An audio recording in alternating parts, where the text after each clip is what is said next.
vamos aqui falar com o nosso pregador dessa noite. Então, eu vou pedir aí para o nosso pregador já aparecer. Opa, seja bem-vindo, Adão. Ô, pastor, muito obrigado pelo convite, né? Obrigado também aí pelas pessoas que estão aí online assistindo a programação. Que Deus abençoe cada um. É um prazer sempre, né, poder falar da palavra de Deus. Sim, é um prazer estar com você aqui. A igreja gosta muito de ouvir você pregando e é uma alegria. Tem gente aí da sua cidade natal, né? Lá do Maranhão, estão aí com a gente. Sempre tem, né, Adão? Sempre que você prega aqui, a gente tem esses convidados lá do Maranhão que estão aí, sempre acompanham. E é um prazer ter você aqui, é um prazer ouvi-lo mais uma vez. E, gente, fica aí mais uma vez o convite. Eu vou repetir, sim, eu vou repetir. Manda esse link. Manda o link para ouvir a mensagem de hoje. A mensagem hoje muito bonita, vai falar sobre que falhar não significa fracassar. Então você está aí, manda o link, copia o link, ó, tem aí. Se você for no seu celular, vai ter uma setinha, vai ter ali ou uma setinha ou um pontinho com 3 pontinhos, assim tem escrito compartilhar. Você vai lá, copia o link e manda no WhatsApp, coloca no seu status do WhatsApp. Você que já botou, eu vi que um monte de gente colocou no status do WhatsApp mais cedo, coloca, a gente já começou e bota o link lá de novo. Vamos compartilhar esse link, gente. Vamos compartilhar a esperança. Mas, Adão, para a gente já começar, eu queria fazer uma oração com você, e aí eu já te passo a palavra, você já trazer aí o pão da vida e da palavra de Deus aí para nós. Então vamos orar? Senhor nosso Deus, nós louvamos o teu nome, e eu agradeço, Senhor, por ter trago o teu servo Adão para compartilhar a palavra hoje conosco nessa noite. E eu te peço, Deus, que nesse momento em diante ele não fale das suas impressões particulares, das suas convicções individuais, mas que ele venha falar movido pelo teu Santo Espírito da tua palavra eterna. Toque o Senhor e use-o como instrumento e como ferramenta tua para levar o teu evangelho às pessoas que estão afastadas de ti, mas também para aquecer o coração daqueles que permanecem dentro da tua igreja e da tua palavra. Abençoa o Pai, eu te peço nesse momento, e que a partir de agora não seja ele que fale, mas sim a tua voz que seja falada por meio das palavras dele. É o que nós pedimos e agradecemos em nome do teu Filho amado, Jesus Cristo. Amém. Amém. Adão, a partir de agora a palavra é com você e Deus te abençoe. Amém, pastor. Muito obrigado. Irmãos, nós vamos meditar sobre um tema bastante interessante. O pastor Bruno deu uma introdução aí, né? Falou sobre o tema: falhar não significa fracassar. Antes que a gente mergulhe nesse assunto, eu peço a você que tem uma Bíblia, se você tiver alguma Bíblia aí na mão, ou se você tiver ela instalada no seu celular também, vai lá para o Evangelho de São Lucas, no capítulo 22. Nós vamos ler aqui a partir do versículo 54. Diz assim a palavra do Senhor: Então prenderam, o levaram e introduziram na casa do sumo sacerdote. Pedro seguia de longe. E quando acenderam fogo no meio do pátio e juntos se assentaram, Pedro tomou lugar entre eles. Entre mentes, uma criada, vendo-o assentado perto do fogo, fitando-o, disse: Este também estava com ele. Mas Pedro negava, dizendo: Mulher, não o conheço. Pouco depois, vendo-o outro, disse: Também tu és um dos tais. Pedro, porém, protestava: Homem, não sou. E tendo passado cerca de 1 hora, outro afirmava, dizendo: Também este. Verdadeiramente estava com ele, porque também é galileu. Mas Pedro insistia: Homem, não compreendo o que dizes. E logo, estando ele ainda a falar, cantou o galo. Então, voltando o Senhor, fixou os olhos em Pedro. E Pedro se lembrou da palavra do Senhor, como lhe dissera: Hoje, 3 vezes me negarás antes do cantar do galo. Então Pedro, saindo dali, chorou amargamente. Irmãos, o personagem Pedro, né, é um dos personagens prediletos para mim, assim, pregar, né, sobre o assunto, sobre a história de Pedro, sobre a vida de Pedro. E eu achei incrível porque essa semana tem 8 sermões. E eu fiquei maravilhado quando eu abri o sermonário da Semana Santa e me deparei com esse tema, porque é um tema que eu gosto muito de pregar sobre Pedro. Eu acredito que eu devo ter mais ou menos uns 4 ou 5 sermões só em cima de Pedro, né? Então, eu gostei muito desse sermão. Como eu sempre digo, antes da gente passar a mensagem para a igreja, a gente acaba pregando para a gente, né? Porque a gente lê o sermão ou prepara o sermão. No caso desse sermão, não é um sermão que eu preparei. Esse é um sermão que é pregado em toda a divisão sul-americana, né? Então, toda a igreja adventista está pregando o mesmo sermão hoje. Mas eu já preparei alguns sermões sobre Pedro e eu fiquei maravilhado quando vi esse tema. Mas veja, a história aqui é bastante conhecida. Afinal de contas, quem não sabe quem foi Pedro, né?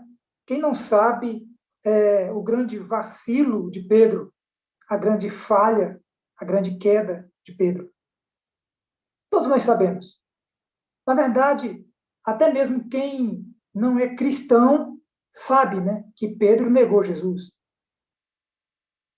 E a gente fica se perguntando o seguinte, irmãos: como um cristão deve reagir a falhas? Quando a gente falha, quando a gente cai, como a gente deve reagir? Uma coisa é certa: um dia a gente cai.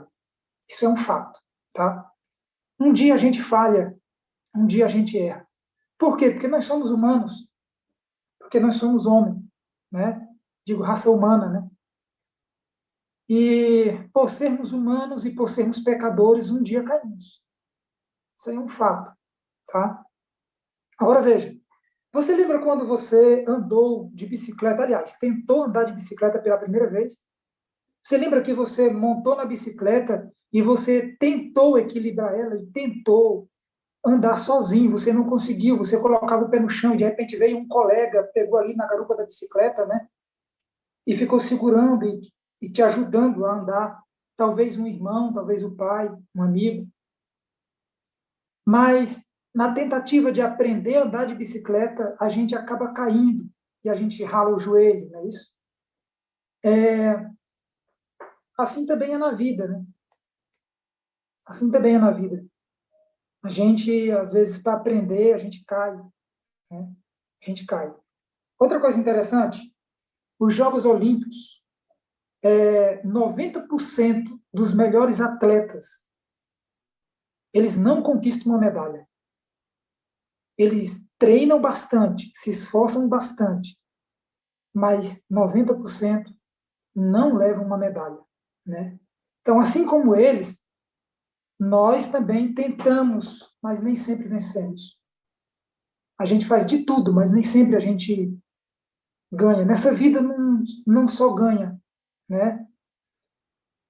Há inclusive uma frase que eu gosto muito, já falei muito para algumas pessoas quando a gente vai aconselhar, né?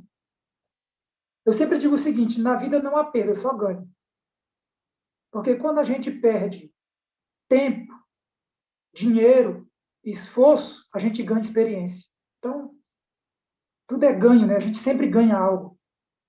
Mas veja, nessa tentativa de sempre ganhar, de vencer, a gente se planeja, mas muitas das vezes a gente acaba, quem sabe, perdendo o trabalho, né? O emprego de onde a gente tirava o pão.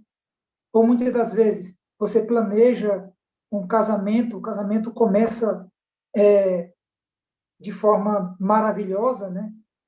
Mas termina com lágrimas, termina com sofrimento. Os filhos, né? Eu não sou pai ainda, mas quem tem filho sabe a luta que é os pais educar o filho.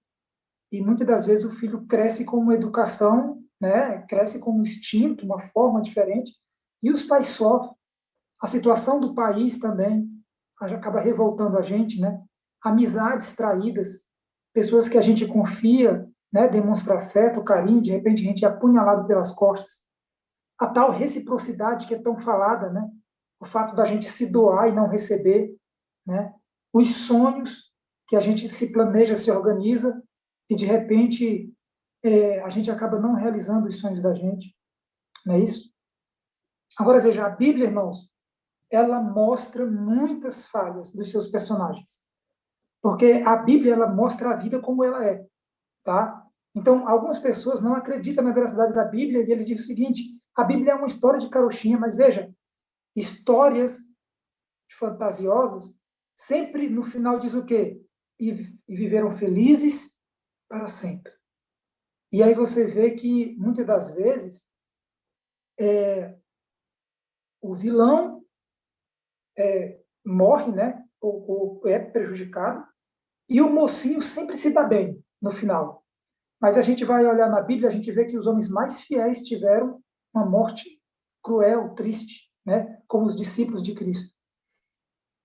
E eu fico maravilhado em perceber que a grandiosidade do Evangelho não é enaltecer o homem. Isso eu fico maravilhado, né? Eu estou muito feliz nessa noite porque eu estou pregando sobre essa mensagem que eu gosto tanto, como eu falei, e tenho também como telespectador minha família, né? Estou acabando de ver aqui a minha mãe me dando boa noite, né? Então, mãe, boa noite para a senhora, Deus abençoe a senhora, a minha irmã e todos os amigos que estão acompanhando a mensagem, tá? Muito bom ter vocês com a gente aqui. Mas veja, interessante, como eu falei agora há pouco, a Bíblia é um livro que conta a história a real como ela é.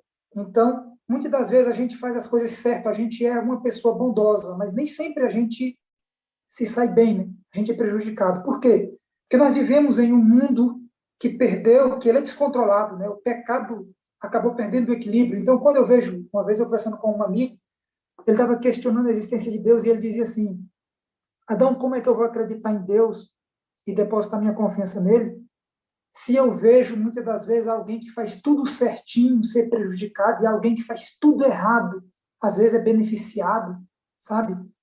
E eu vejo aquelas pessoas lá na África morrendo de fome, eu vejo mendigos jogados na rua, enfim, é uma infinidade, né, de malefícios.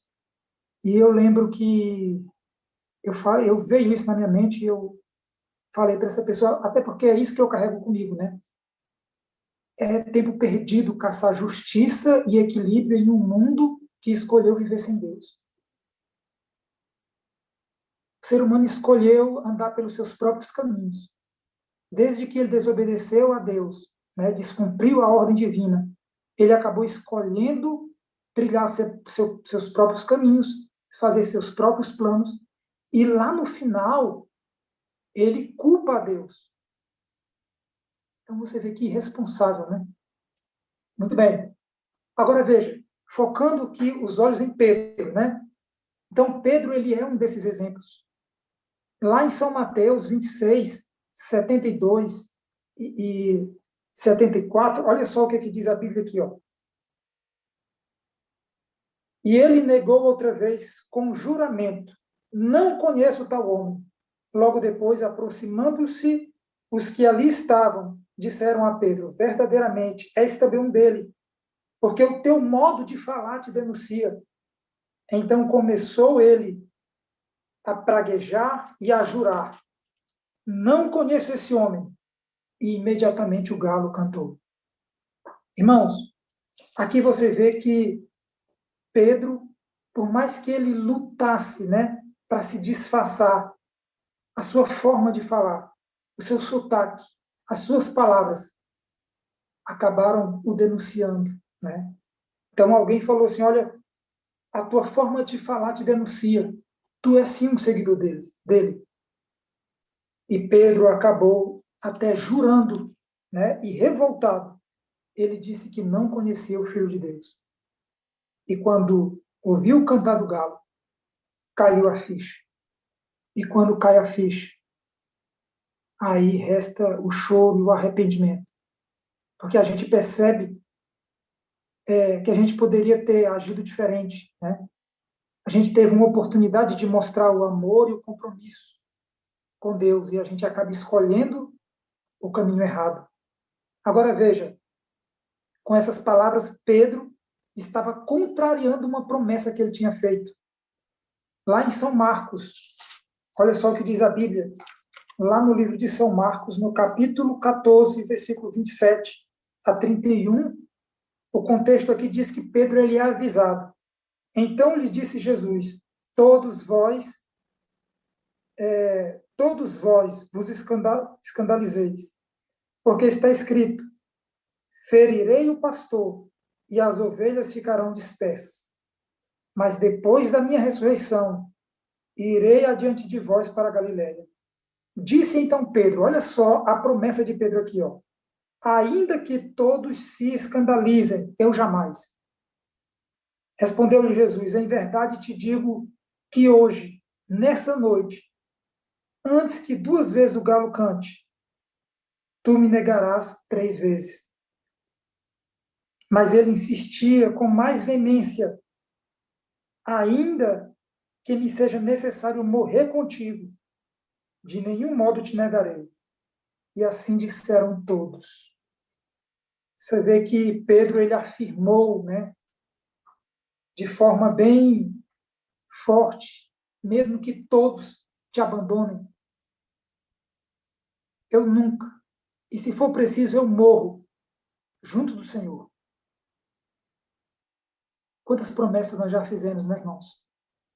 À noite, Senhor, essa é a última vez. Senhor, eu vou mudar. Mas, de repente, a gente se encontra fazendo as mesmas coisas, falando as mesmas coisas, pensando as mesmas coisas. Assim como Pedro, nós traímos Jesus todo dia. E todo dia é oferecida a graça de Jesus para nós. Então, Pedro, ele foi covarde nesse momento. Mas Pedro, irmãos, ele aprende com o seu fracasso. E sabe, o foco principal da mensagem dessa noite não é mostrar as fraquezas de Pedro. O foco da mensagem dessa noite é mostrar para você que o fracasso, ele não é fatal. Ele não é total. Ele não é definitivo. Sabe, o fracasso, ele não é fatal se nós reconhecemos que todos falham. Todos já ouviram falar sobre Albert Einstein. Quem nunca ouviu falar, né? Ele foi declarado um fracasso na matemática. E quem é Einstein hoje? Walt Disney ouviu uma vez que ele nunca seria muita coisa nessa vida. E quem é o Walt Disney? O nome dele. Né? Thomas Edison, o inventor da lâmpada. Ele tentou mais de 10.000 vezes produzir a lâmpada. E na última, deu certo. Sabe, no final, Thomas Edison ele disse o seguinte: não falhei. Eu aprendi 10.000 formas erradas. Ele descobriu 10.000 formas erradas. Então, o fracasso ele não é um ponto final, mas um ponto de partida. Sempre que a gente fracassa, na verdade, a gente se prepara para uma nova caminhada. Então, sempre que a gente cai, não pode pensar assim, chegou o fim. Não, se você caiu, se prepara para dar partida novamente. Tá? Pedro, ele negou seu mestre 3 vezes. Por que isso aconteceu? Como é que alguém convive ao lado do mestre amado e o trai dessa forma? Tem aqui algumas questões. Primeira, Pedro não levou a sério as advertências do Senhor. Nem vigiou e orou como Jesus instruiu eles lá no jardim. Né? Então, Pedro também, né, um outro porquê, Pedro seguiu Jesus de longe. Você viu que lá em Lucas, né, quando a gente começou Lucas 22, no versículo 54, é o que é que diz aqui, ó. Então, prendendo-o, levaram e introduziram na casa do sumo sacerdote. Pedro o seguia de longe. Ou seja, Pedro ficou ali, distante, apenas olhando para Jesus caminhando e sendo ali escarnecido, cuspido. Pedro ficou olhando de longe. E sabe, quantas pessoas seguem Jesus de longe? Não, eu amo a Jesus, eu reconheço o sacrifício. Essa semana, que é a Semana Santa, é uma semana que sensibiliza o coração dos cristãos. Porque a gente lembra do tamanho do sacrifício. Então, a gente acaba fazendo promessas, né? E a gente acaba lembrando do sacrifício que ele fez, mas a gente acaba, quando termina esse período, a gente acaba voltando para a Babilônia da vida e continua seguindo Jesus de longe, olhando ele de longe, sabe? Sabe o que é seguir Jesus de longe? É dizer que o ama, dizer que aceita o sacrifício, dizer que quer ser salvo, mas não quer compromisso, não quer mudança de vida, não quer viver de acordo com o caminho do Senhor. Ele ama o Senhor, mas desde que não interfira no prazer da minha vida, nos meus planos, na minha forma de viver. Entende? Então, esse é o amor que muitos têm para oferecer para Jesus. Isso é seguir Jesus de longe. E isso é caminho para o fracasso e para a queda. Muito bem, prosseguindo. Uma outra questão. Pedro se ajuntou com os escarnecedores ao redor daquela fogueira. Ele ficou ali ao redor daquelas pessoas. Então, Pedro acabou indo para o terreno inimigo, correndo risco, presa fácil. Né? Então, irmãos, cada um de nós, em algum momento, nós vamos falhar. Isso é um fato, como eu falei agora há pouco. Né? E, de alguma forma, nós também vamos ouvir o cantar do galo. E esse ouvir o cantar do galo não vai ser de forma literal, mas, muitas das vezes, a nossa própria consciência vai ser o cantar do galo. Sabe quando a ficha cai e a gente percebe o que a gente fez? Aonde a gente está, distante, né? Ou então, quando a gente ouve alguém que é usado por Deus para nos advertir, a gente acaba caindo a ficha, né? Então, o fracasso, queridos, ele também não é fatal. Se nós lembrarmos que o amor e o perdão de Deus não dependem do nosso sucesso. Não depende. E eu quero dizer para você que se você aceita a Cristo, se você tem um desejo de aceitá-lo verdadeiramente, na sua tela apareceu aí a mensagem, né? Para que, se você quer ter uma nova vida com Cristo, você pode salvar o número aí do WhatsApp, tá? E você pode enviar a palavra "eu aceito". Nós temos a equipe que vai aí responder, né? E vai interagir com você. Então, Pedro, ele acabou cometendo esse equívoco, essa queda, essa falha, mas houve uma saída para Pedro, e há uma saída para mim, para você. Sabe, irmãos, não importa qual é o seu pecado, o meu pecado, a graça de Cristo é bem maior que isso. Há um texto bíblico que eu gosto muito dele, que diz assim: aonde abundou o pecado, superabundou a graça. Eu, uma vez conversando com alguém, me falou assim: Adão, eu já fui longe demais. A forma que eu vivo, a forma que eu gosto de viver, sabe, não dá. Quando eu melhorar mais minha vida, aí eu aceito a Jesus. Eu falei: querido, se você conseguisse dar um jeito na tua vida e se mudar, você não precisaria de Cristo. A gente vai a Ele exatamente por não ter condições de nos mudar, sabe? É por isso que a gente vai a Ele. Então, Jesus, o convite dele é: venha como estás. A mudança quem faz é Ele. E quando a gente acha que o nosso pecado, a nossa falha, é grande o suficiente para não nos permitir a voltar para os caminhos do Senhor, nós estamos contrariando a afirmação bíblica, nós estamos dizendo com isso o seguinte: aonde superabundou, aliás, onde abundou a graça de Deus, o meu pecado superabundou. A gente está colocando o pecado da gente maior que a graça. E isso aí não é verdade, porque a Bíblia afirma ao contrário. Né? A graça de Jesus é maior que tudo, é maior que todos. Então, veja, quando Pedro negou a Cristo, no momento que ele falou, Jesus, ele fixou os seus olhos em Pedro. Agora imagine, sabe, eu queria criar aqui uma situação hipotética apenas para você compreender mais ou menos essa cena. Você viaja no tempo e você consegue compreender. Esse momento em que Jesus fixa os olhos no Pedro é mais ou menos quando, de repente, você está chegando em uma sala e tem o seu amigo íntimo, o seu melhor amigo, está ali de costa em uma mesa e quando você vai chegando, aquele seu amigo íntimo fala mal de você na frente de outras pessoas. E você ouve tudo e você recebe aquele choque. Então, de repente, esse seu amigo pega e olha para você. Então, esse cruzamento, esse olhar no olho do outro causa dor, choque. Por quê? Porque é uma decepção muito grande, né? Uma traição. Então, foi mais ou menos isso que Pedro sentiu quando ele falhou e Jesus olhou para ele. Mas Jesus não apenas olhou.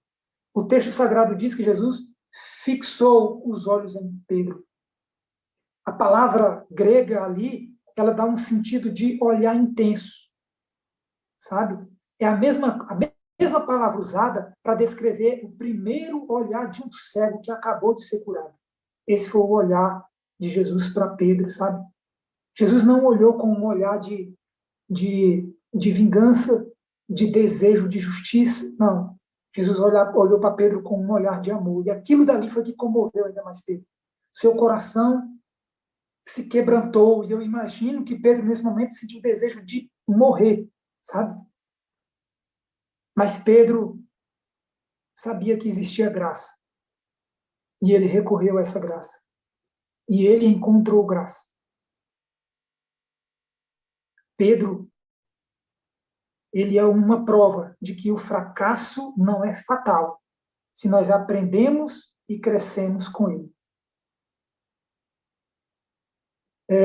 Provérbios 24, verso 1, diz o seguinte: 7 vezes cai o justo e se levantará. Isso aqui não está dizendo uma quantidade que a gente vai cair. Isso aqui quer dizer que sempre que o justo cai, ele se levanta. Ele não permanece no chão. Ele sempre se levanta. Sabe, irmãos, cair é humano. É muito humano, é nosso. Faz parte da nossa natureza. Agora, permanecer no chão é opcional.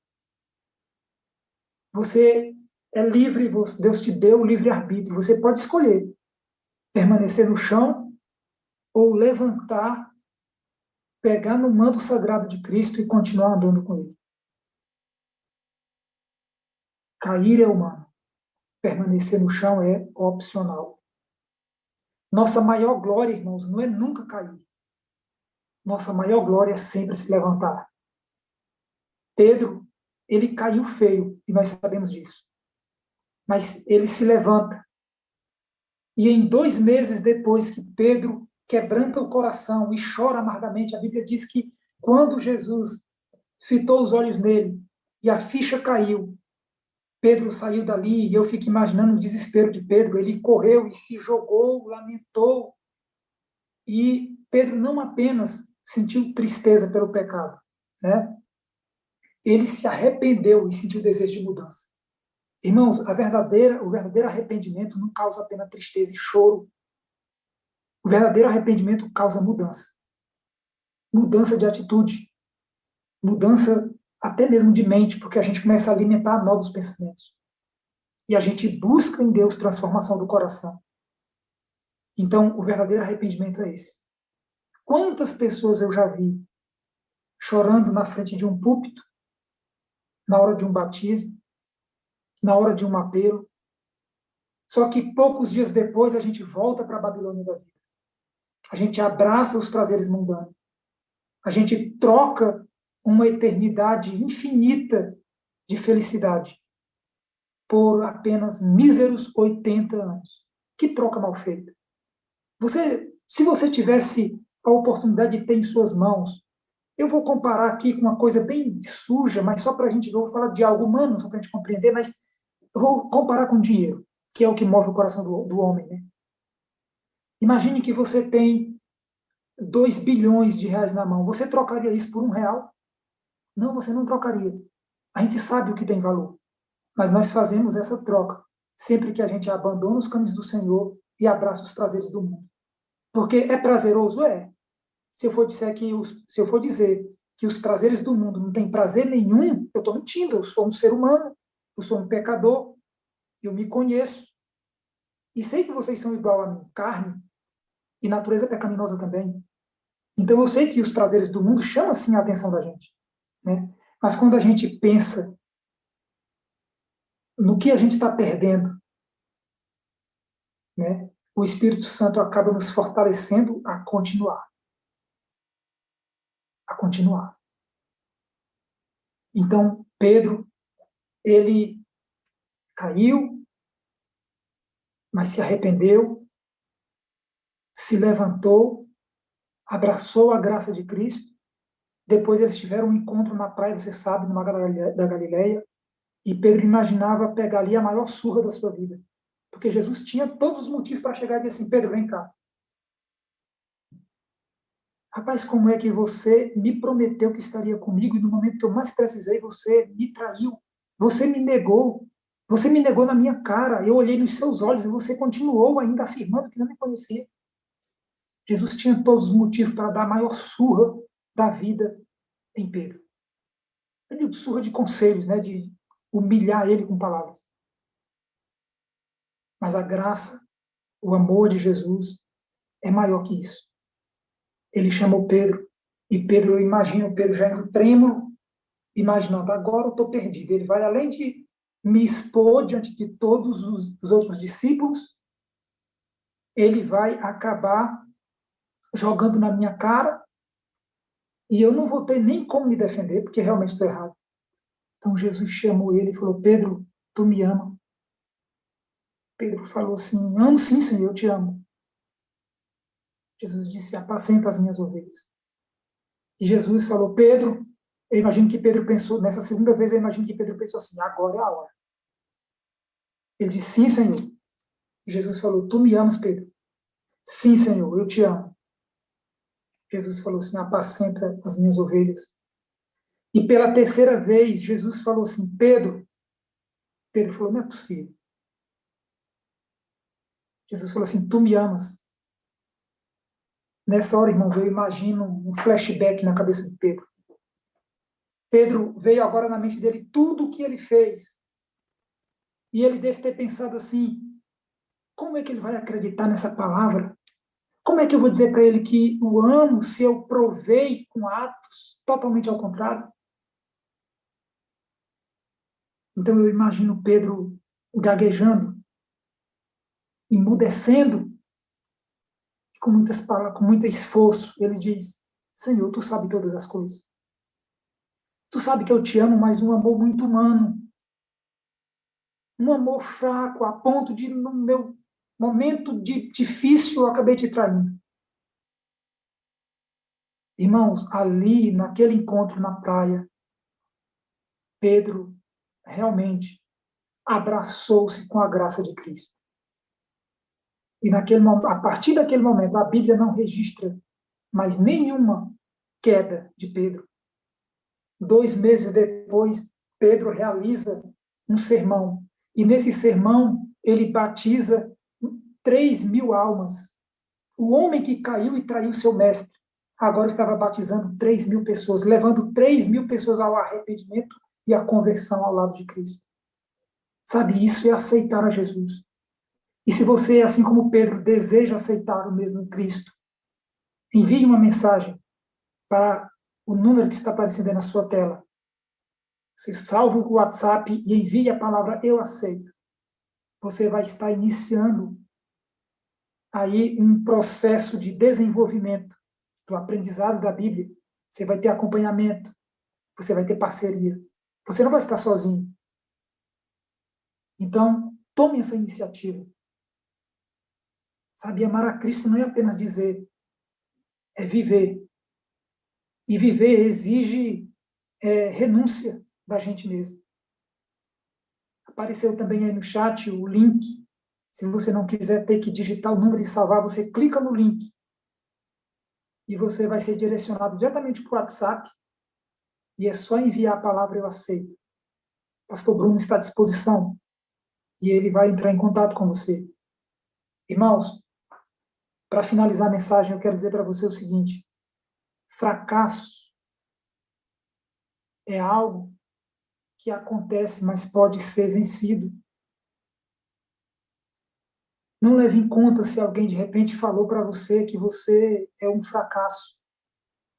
Fracasso não é uma pessoa, fracasso é um evento.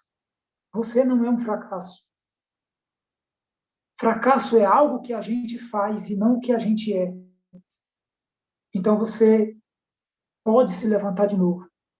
Deus te dá essa oportunidade. E eu quero finalizar a mensagem dessa noite dizendo para você o seguinte: Deus continua de braços abertos, esperando a tua decisão. E você sabe que você não consegue ser feliz de outra forma.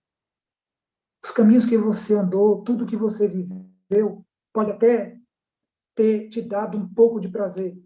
Mas quando chega em casa e você deita na cama, que você fecha os olhos, a sua consciência, na verdade, o Espírito Santo, ele acaba te lembrando que tudo isso aí é passageiro, que tudo isso aí não vai acrescentar em nada para você. Então, abraça a graça de Jesus e seja feliz ao lado de Cristo.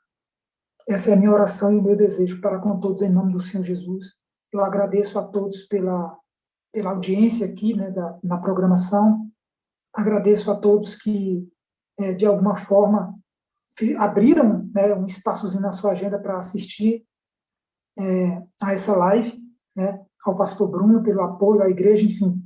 Agradeço a todos e que o Senhor abençoe a cada um, em nome do Senhor Jesus.